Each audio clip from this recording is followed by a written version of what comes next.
Hey everyone, ever feel like you're running just to stay in the same place? Yeah, tell me about it.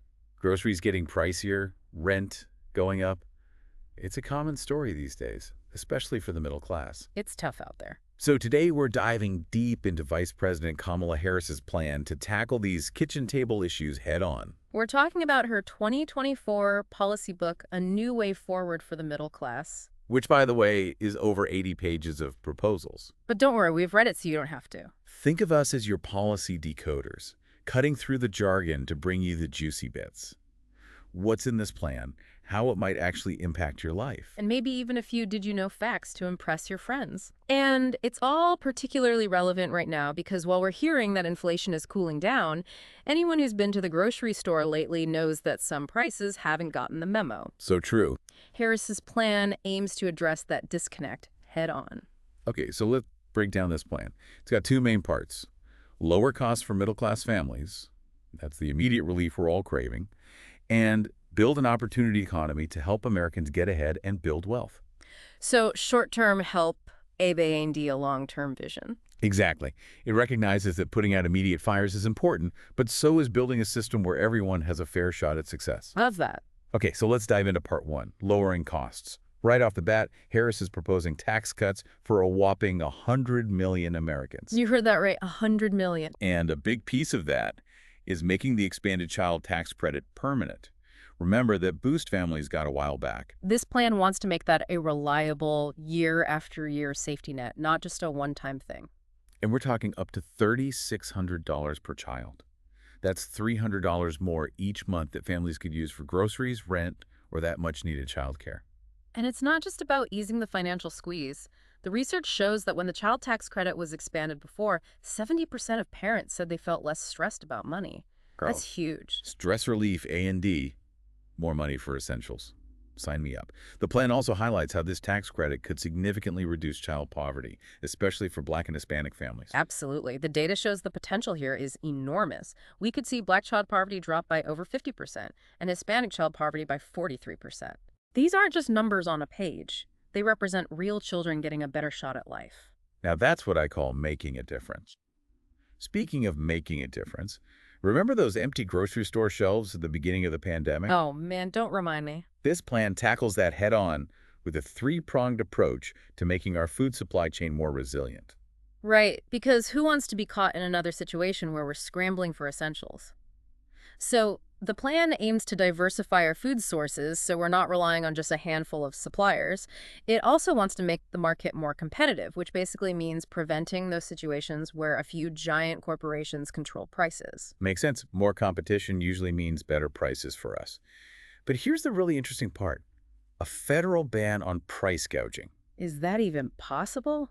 It would be the first of its kind at the federal level, and it builds on what some states are already doing. Remember when gas prices went haywire in Texas after Hurricane Harvey? Oh, yeah. Or those crazy egg prices in New York during the pandemic? Those are prime examples of why we need something like this. Wow, a nationwide price gouging ban would be a game changer, especially in emergencies. Okay, so we've covered potential relief on taxes and groceries, but let's face it, healthcare costs are a huge pain point for most of us. Absolutely. Now, the plan does acknowledge the progress made with the Affordable Care Act. More people have health insurance now than ever before, which is fantastic. But even with insurance, the cost of healthcare can be crippling. Which is where Harris's proposals come in. Tell us more. She wants to make those ACA tax credit enhancements permanent, which would mean an average of $800 in savings per year for millions of Americans. The plan also aims to bring down costs by increasing competition and transparency in the healthcare industry. Basically, it's about making sure everyone's playing by the rules and not inflating prices unnecessarily.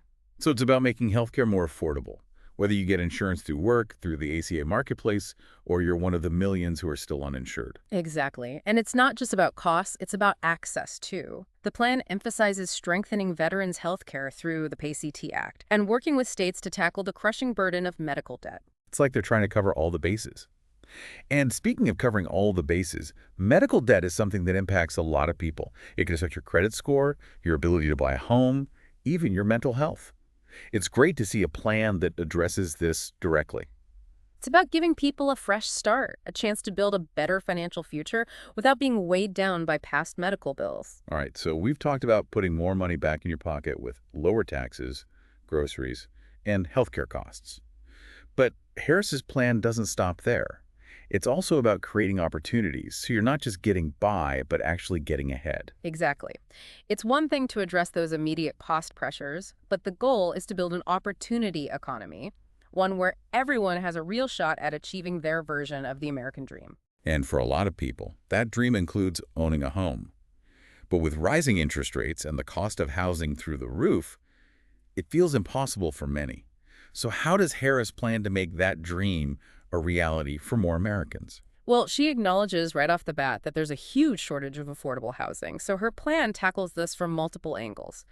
First, she wants to incentivize the private sector to build 1.2 million new affordable rental units. So more affordable apartments to rent, that's a start. But what about people who are already struggling to make rent each month? Good point. The plan addresses that too, by proposing a new tax credit specifically for rehabbing existing affordable housing. That means fixing up older buildings rather than tearing them down, which helps preserve the character of neighborhoods and prevents people from being priced out of their own communities. That's huge. It's about keeping communities together, not pushing people out because they can't afford rising rents. But what about folks who are ready to take that next step towards homeownership? What does Harris propose for them? She's got a few things up her sleeve. First, she wants to create the first ever tax incentive specifically for building affordable homes for first-time homebuyers. That means making it more appealing for developers to build homes that are actually within reach for working families. Okay, so making it easier to build more affordable homes. But even with that, coming up with a down payment can feel like an insurmountable hurdle. Does the plan address that? It does. Harris is proposing a $25,000 down payment assistance program. $25,000. That could be the difference between dreaming of owning a home and actually getting those keys in your hand. Exactly. And the plan points to successful programs like the Detroit Down Payment Assistance Program as a model. In fact, Moody's estimates that Harris's plan could lead to 11.7 million more first-time homeowners, including 2.75 million Black and Latino homeowners. Wow, that's a significant step towards closing the racial wealth gap. It's about making the American dream of homeownership a reality for everyone, regardless of their background. Absolutely. And while we're on the topic of opportunity, let's talk about small businesses. They're the backbone of our economy, but starting and running a small business is no walk in the park. Tell me about it. So how does Harris plan to support small business owners and entrepreneurs? Her plan sets a bold goal: 25 million new businesses under a Harris-Walz administration. 25 million. That's ambitious. What's the plan to make that happen? Well, it starts with giving entrepreneurs a financial boost. She wants to expand the startup expense deduction tenfold, from $5,000 to $50,000. That's a significant chunk of change that could make a real difference in those early days. That's huge for anyone who's ever drained their savings to get a business off the ground. Exactly. And it's not just about the money. The plan also aims to cut through the red tape that can make starting and running a business so overwhelming. Simplifying taxes, streamlining licensing, basically, making it easier to navigate the bureaucracy. It's about time someone tackled that mountain of paperwork. Small businesses have enough to worry about. So less red tape, more startup cash. Anything else in this toolkit for small businesses? There's more. Harris is also proposing a small business expansion fund, which would provide low or even zero interest loans to help businesses grow. Plus, she wants to make sure small businesses get a fair shot at those lucrative government contracts, proposing that 1/3 of federal contract dollars be allocated to small businesses. Wow, that's a real commitment to small business growth. It's about leveling the playing field and giving smaller businesses a chance to compete. But let's be honest, big corporations still dominate many industries, especially when it comes to manufacturing. We talked earlier about making our food supply chain more resilient, but what about bringing back manufacturing jobs to the U.S.? That's a key part of Harris's plan. She wants to revitalize American manufacturing, not just to create jobs, but to ensure those jobs come with good wages and benefits. So how does she plan to compete with countries like China, where manufacturing costs are often much lower? It's about investing strategically in key industries where the U.S. has a competitive edge, learn things like clean energy, technology, biotech, and AI. But it's also about modernizing traditional industries like steel and iron production so they're more competitive in the global market. So it's a two-pronged approach. looking to the future while also strengthening those industries that have been struggling. Exactly. And it's not just about creating jobs, it's about making sure those jobs are accessible to everyone, regardless of whether they have a 4-year college degree. The plan talks about creating pathways to good paying jobs in these industries for people with different skills and backgrounds. That's a really important point. We focus so much on college degrees, but there are tons of skilled jobs out there that don't require a 4-year degree. Exactly. And Harris's plan recognizes that. It even calls for eliminating the 4-year degree requirement for 500,000 federal jobs, opening up opportunities for a much wider range of applicants. That's huge. It's about recognizing that talent and skills come in all forms. Okay, so we've covered affordable housing, support for small businesses, and revitalizing American manufacturing.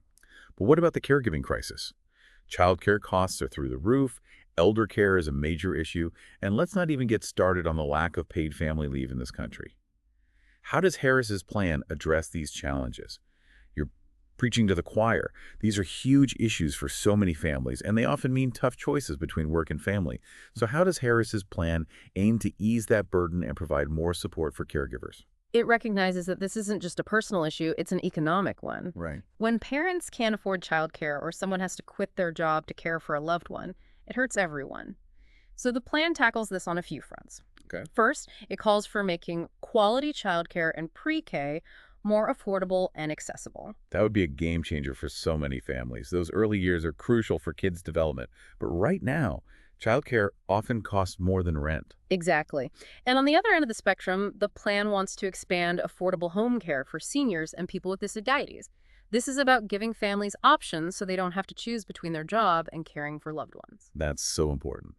But what about paid family leave? We're one of the few countries in the developed world without a national paid leave policy. Does Harris's plan address this? It does. It specifically calls for fighting for paid family and medical leave so no one has to choose between their paycheck and caring for a new baby or dealing with a health crisis. That would be huge. Because right now, taking unpaid leave just isn't an option for so many working families. It's also great to see a plan that acknowledges the vital role of care workers. They're often undervalued and underpaid despite doing such essential work. You're right. And Harris's plan addresses that head on by calling for higher wages for care workers. It recognizes that investing in the care economy isn't just about helping families, it's about creating good paying jobs and boosting the overall economy. It's about valuing care work, plain and simple. Now, we've covered a lot of ground here, from lowering costs to creating opportunities and investing in the care economy. But before we wrap up, I want to take a step back and look at the bigger picture.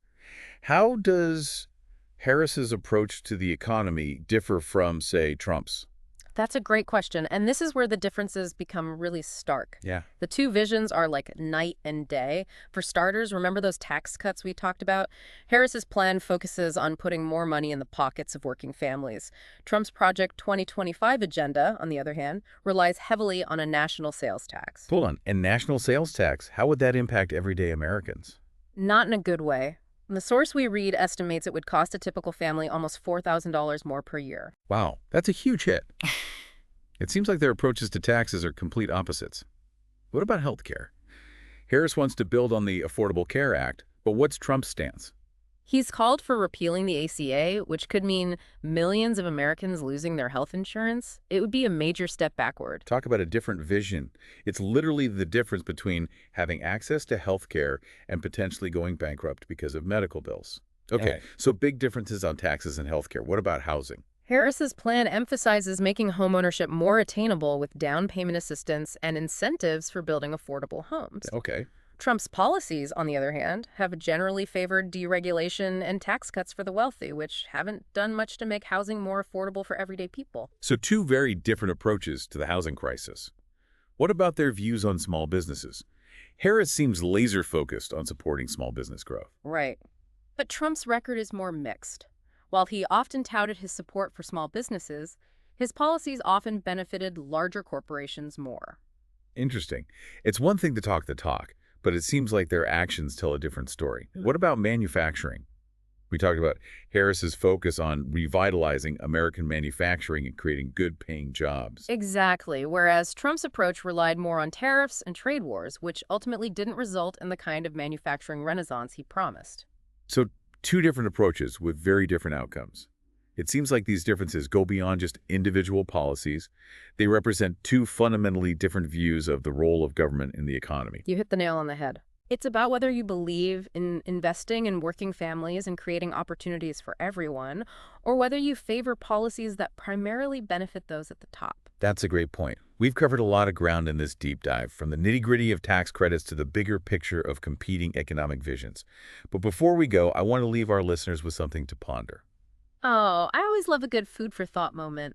What you got? Harris's plan talks about building 3 million new homes. Imagine that, 3 million new homes across the country. Now think about your own community.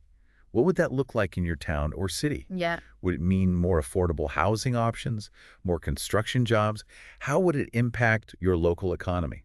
That's a really interesting question to consider. It's easy to get bogged down in the national conversation, but ultimately, these policies play out in our own backyards. Exactly. So as you continue to learn about Harris's economic plan, and as you compare it to the alternatives, think about those local impacts. Talk to your friends, family, and neighbors. Because at the end of the day, the economy isn't just about numbers on a spreadsheet. It's about people's lives. Well said. And on that note, thanks for joining us on this deep dive into Vice President Kamala Harris's economic plan. We hope you found it insightful, engaging, and thought-provoking. And remember, this is just the beginning of the conversation. Stay curious, stay informed, and as always, thanks for listening to The Deep Dive.